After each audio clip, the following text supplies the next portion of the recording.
People.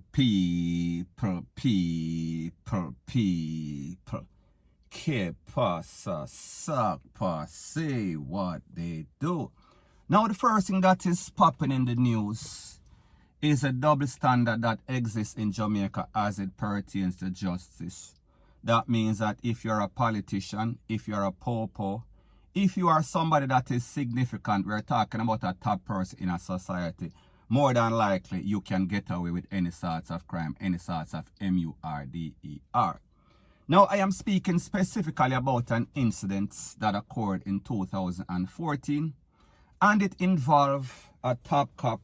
I am speaking about a person and his name is James Forbes, and he was a former superintendent of Popo. He was in charge of the community justice rate, lele, blue, blah, bling. And it also involves a top businessman. I am speaking about a person whose name is Bruce BICKNELL, and he is from a company that is called Tankwell. And it also includes politician, notorious, infamous. We are speaking about Daryl VAZ from Portland. So anyways, people, this incident occurred back in 2014, like I said. And this former cop, this former superintendent of Popo, he was convicted of perverting the course of justice for corruption because he intervened in a case in which Mr. BICKNELL, he was stopped for some sort of traffic ticket, traffic citation, traffic violation. And then when the incident occurred, it seems as if this businessman, this top businessman, he contacted the member of parliament, Daryl VAZ from Portland. And Mr. VAZ contacted the top superintendent. We are speaking about Mr. Forbes. And Mr. Forbes intervened and basically dashed with the ticket and tell the man he can go on about his business. However, people, what is ironic about this whole thing is that the Popo, he was charged. And the two people, I may talk about Mr. BICKNELL and also Daryl VAZ, they were freed of all charges in the court. So people, isn't that kind of ironic? The Popo intervened, he got convicted, he was charged either 6 months in the big yard or 800,000, in which he paid 800,000. Now, based on the information, it is said that after this appellate court fling out the conviction, it is said that the money is supposed to be returned. We are speaking about the 800,000. And this man claims that he now feels vindicated because he said that it basically stalled his career because after he was convicted, he lost his job. Whether he was fired or he retired, I don't remember the specifics. So anyways, he now says that he feels as if his career can start once over again. And he has lost a lot of money, he has lost a lot of reputation as it pertains to his family, to his kids, and other persons that looked up to him. And people, what I find funny about the whole thing, Mr. Forbes also thanked the people that prayed for him.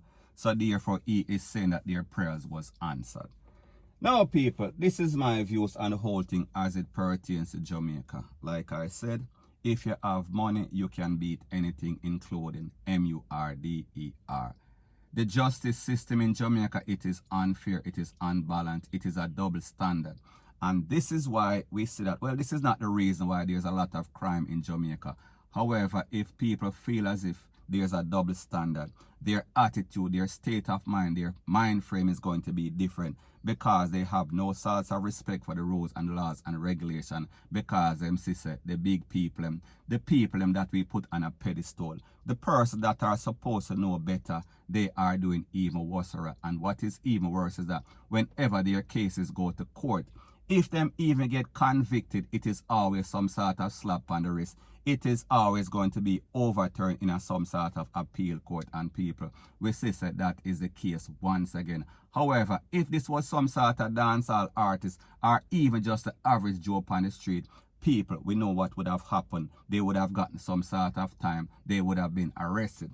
So people, I am only showing you the ego of this body club in which these people in Jamaica, not everybody because most people are decent, law-abiding citizens. Me just talk about the top people who have all sorts of ego and feel as if whatever they do, all them have to do is call up them friend. And people, this is exactly what happened because when we look at the situation, this man just get a traffic ticket and he feel as if he was not supposed to get it. He feel as if he was entitled. So people, we see this man contact him, politician friend Daryl VAZ. Daryl VAZ contact him, top power friend and everything showed. And people, at the end of the day, nobody gets convicted. At the end of the day, even the pope that was convicted, that was thrown out on appeal. So people, at the end of the day, it only shows you, if you have money and you have some sort of top lawyer, it does not matter what you do. Once you go to court, it seems as if the body system, it is going to kick in. You are always going to walk free once you have any sort of money, people. And that has been proven over and over. So that is why you see people, they have zero respect for the law, the rules and regulation of Jamaica, point blank and period, because it is corrupted. You know, see. So anyway, people, that is my views on the whole thing as it pertains to that. And like I said, it is just my views and opinion. It is not the gospel. Your views and opinion can be respectfully different from mine. But let me know what you think in the comment section. Bless up. Now, before I move to the next parts of my video, please subscribe to my next channel. It is called Jamaica Dancehall Source, and I'll be pinning the link to that channel in the description of this video. And also, please subscribe to this channel. When you subscribe, please press the notification bell or icon, and also press all in the option. Now, the next thing that is popping in the news is that we see that a security guard that is linked with King Alarm that was working at Calabar High School, he was taken out by some thief, by some gunmen. Now, based on the information, it is said that he was working when some man breached the property and demanded his motorbike, a yang, I think. I am not 100% sure. It is said that he tried to avoid them taking away his bike. However, he lost his life. They took away his life. Now, people, I am just showing you the mentality of these thieves in Jamaica. The evilness. If them are going to take the man bike, why them have to also take the man life? Now, people, I don't know if the security guard was armed, but more than likely he was not, because sometimes them just give them a uniform.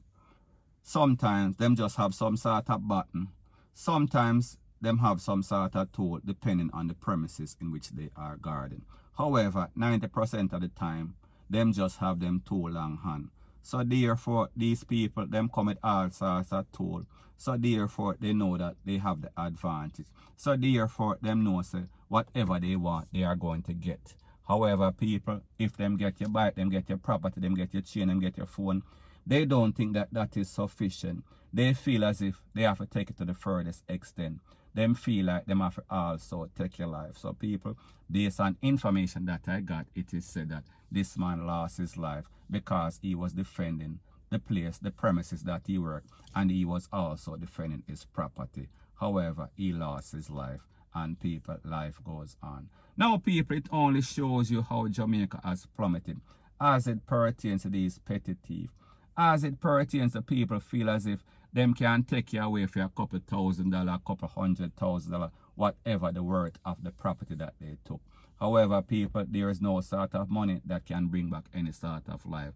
However, people, we see these people, they don't care about anybody else. They care about paying their bill. They care about buying NSC and crushing out weed in them unmiggle. So therefore, if them even take away your life for some petty change, it does not matter. They have no sorts of conscience.